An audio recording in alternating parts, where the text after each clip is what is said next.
10 ગ્રામ 24 caret સોનાના ભાવ સર્વોચ્ચ સપાટીએ પહોંચ્યા છે। 1,09,000 રૂપિયા આજે ભાવ પહોંચ્યો છે અને આજે 1,500 રૂપિયાનો ભાવમાં ઉછાળો પણ આવ્યો છે। છેલ્લા એક સપ્તાહમાં આશરે 5,000 રૂપિયા જેટલો ઉછાળો આવ્યો છે। ટેરિફના કારણે ભાવ વધતા હોવાનું સોની વેપારીઓનું કહેવું છે અને જેમના ઘરે લગ્ન પ્રસંગ આવી રહ્યા છે તે લોકો અત્યારે જ ઓર્ડર આપવા માટે પહોંચ્યા છે।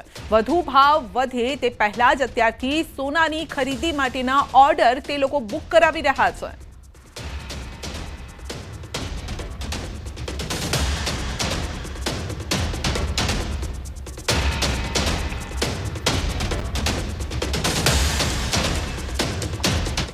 એક તરફ સોનાના ભાવ વધ્યા છે, બીજી તરફ તેલમાં ભડકો। તહેવાર પહેલા જ તેલમાં ભડકો। મગફળીનું વિક્રમ ઉત્પાદન છતાં પણ સિંગતેલના ભાવમાં વધારો થયો છે। એક જ દિવસમાં 30 રૂપિયાનો વધારો છે। કપાસિયા પામ તેલના ભાવમાં વધારો થયો છે।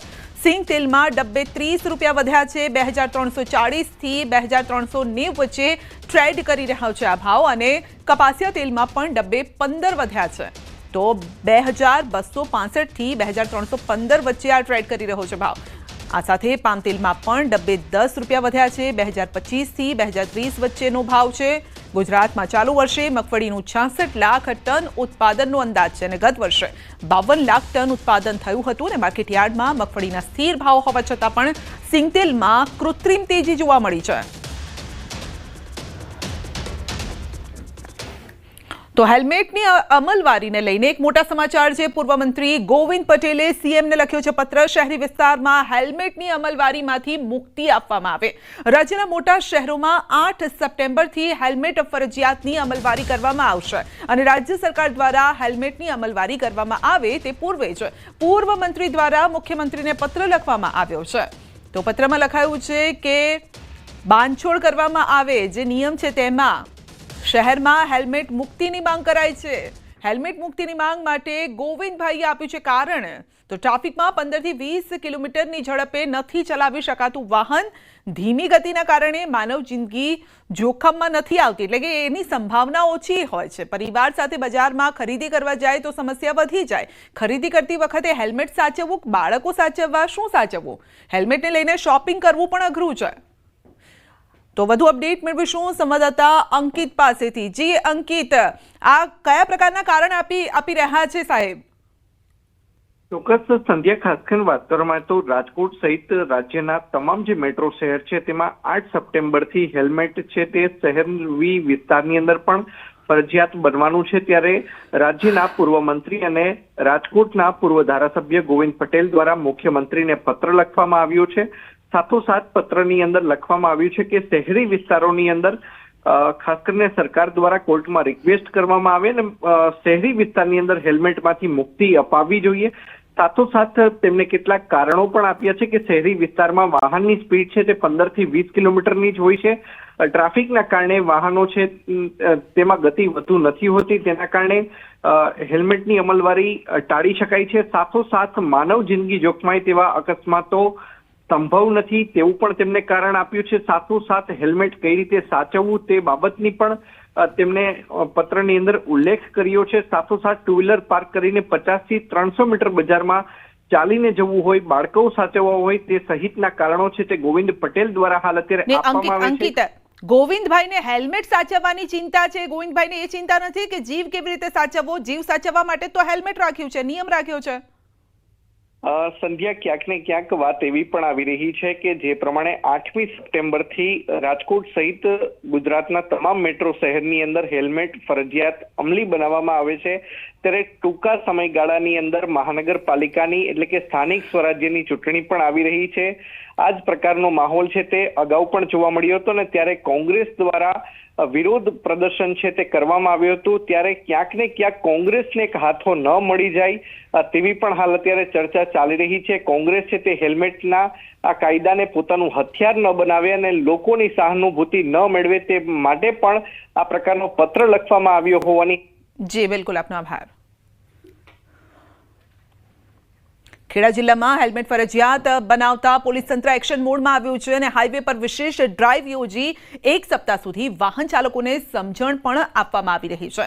માતર પોલીસ દ્વારા નેશનલ હાઈવે નંબર 48 પર ડ્રાઈવ યોજવામાં આવી. જિલ્લા પોલીસ દ્વારા વિશેષ ડ્રાઈવ યોજી હેલ્મેટ વગરના વાહન ચાલકોને દંડ ફટકારવામાં આવ્યો છે.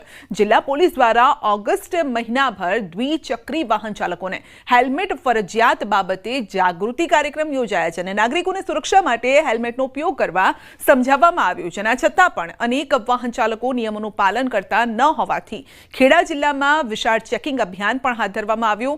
પોલીસે કુલ 667 વાહન ચાલકો વિરુદ્ધ કાયદેસરની કાર્યવાહી હાથ ધરી હતી અને ₹3,33,500નો દંડ ફટકાર્યો. ખેડા જિલ્લા પોલીસ દ્વારા હેલ્મેટને લઈને વિશેષ ડ્રાઈવ કરવામાં આવી રહી છે. આ ડ્રાઈવની અંદર એક જ દિવસમાં 3 લાખથી વધુનો દંડ વસૂલવામાં આવે છે.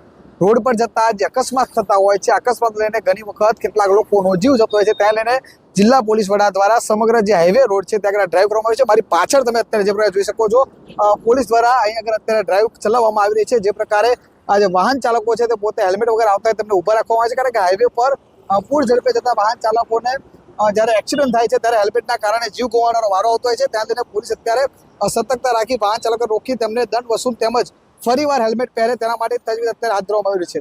જે પ્રકારે તમે જોઈ શકો છો, અત્યારે પોલીસ દ્વારા અહીં આગળ કેટલાક વાહન ચાલકો હેલ્મેટ વગર હતા તેમને ઊભા રાખી અને તેમને દંડ વસૂલવાની જે કામગીરી છે તે હાથ ધરવામાં આવી રહી છે. જિલ્લા પોલીસ વડા દ્વારા આ સમગ્ર લઈને જે સૂચન કરાયું હતું તેને લઈને આ કામગીરી કરવામાં આવી રહી છે. અહીં આગળ જે હાજર જે પોલીસ અધિકારી છે તેમની સાથે વાત કરવાનો પ્રયત્ન કરીશું. સાહેબ, કેવા પ્રકારની કામગીરી શું કહેશો? સર, મહેરબાન શ્રી પોલીસ અધિક્ષક સાહેબ ખેડાણાઓની સૂચના આધારે હાઈવે ઉપર વધારે એક્સિડન્ટો અને જનતાનું અકાળે મૃત્યુ થતું હોય છે, જેના આગમચેતી રૂપે હાલમાં પોલીસ અધિક્ષક સાહેબના માર્ગદર્શન પોલીસ ઇન્સ્પેક્ટર માતરનાઓએ આપેલ સૂચના આધારે આમ હાઈવે ઉપર ફેટલના બનાવો વધારે પડતા બને અને કોઈને એકના એક દીકરાઓના મૃત્યુ થતા હોય છે, નાના બાળકોના, જેથી હેલ્મેટ ડ્રાઈવ અંગે વધુમાં વધુ કડક કાર્યવાહી કરી આ અકસ્માત નિવારવા માટે કોઈનો જીવ બચી શકે એના માટે અમે પ્રયત્નશીલ પોલીસ અધિક્ષક શ્રી વિજય પટેલ સાહેબના માર્ગદર્શન હેઠળ કામ કરી રહ્યા છીએ અને વધુમાં વધુ લોકોને જાગૃત કરી રહ્યા છીએ કે આપ હેલ્મેટ બચાવો, પહેરો અને આપની જિંદગી બચાવો. જે અમારું એક આ લોકોને સમજાવી અને પ્રેરણારૂપ સ્થળ ઉપર દંડ લઈ અને જાગૃત કરીએ છીએ. બિલકુલ ચોક્કસથી જે પ્રકારે કહી શકાય, તમે જોઈ શકો તે પ્રકારે કે હાઈવે પર વારંવાર જે ઘટનાઓ બનતી હોય છે, ઘટનાઓ લઈને અત્યારે પોલીસ દ્વારા આ કામગીરી કરવામાં આવી રહી છે અને જેથી લઈને વાહન ચાલકોમાં ક્યાંક ને ક્યાંક ફફડાટ છે, કારણ કે છેલ્લા કહી શકાય કે 24 જ કલાક જેટલા સમયની અંદર પોલીસ દ્વારા હાઈવે પર 3 લાખથી વધુ હેલ્મેટ વગરનાને દંડ કરવામાં આવે છે. મહત્વની વાત કરવામાં આવે તો પોલીસનું માત્ર એક જ કારણ કે જે હાઈવે પર જે અકસ્માત થતા હોય છે, જેથી હાઈવે પર જતા વાહન ચાલકો હેલ્મેટ પહેરે તો જે ફેટલની જે ઘટનાઓ થતી હોય તે ઘટનાઓમાં ઘટાડો થાય. ઉમંગ પટેલ, ન્યૂઝ 18 ગુજરાતી, માતર, ખેડા. સુરતમાં યુવકને બ્લેકમેલ કરી 1 લાખની ખંડણી માંગનાર ઝડપાયો છે. લસકાણા પોલીસે આમ આદમી પાર્ટીના દિનેશ ગોપાણી ઉર્ફે બાબુરાવ સિંઘમની ધરપકડ કરી છે. ફરિયાદીના પરિવાર વિશે સોશિયલ મીડિયામાં વિવાદિત લખાણ શરૂ કર્યું હતું અને સોશિયલ મીડિયામાં નહીં લખવા 1 લાખ રૂપિયાની માંગણી કરી હતી. તો આરોપીને પોલીસે ઝડપી પાડ્યો છે, બાદમાં જામીન મુક્ત કર્યો છે. તો યુવકને બ્લેકમેલ કરી 1 લાખ રૂપિયાની ખંડણી માંગી હતી અને અલગ ટ્રીક પણ અપનાવી હતી. પહેલા તો સોશિયલ મીડિયામાં તેઓએ લખાણ લખ્યું હતું જે તે વ્યક્તિ વિશે અને ત્યારબાદ એ લખાણ ન લખવા માટે ખંડણી માંગવામાં આવી હતી અને તે પણ 1 લાખ રૂપિયાની ખંડણી માંગી. જો કે પોલીસ સુધી મામલો પહોંચ્યો અને ત્યારબાદ તેમને ઝડપી લેવાયો, પરંતુ જામીન પર મુક્ત કરાયા છે.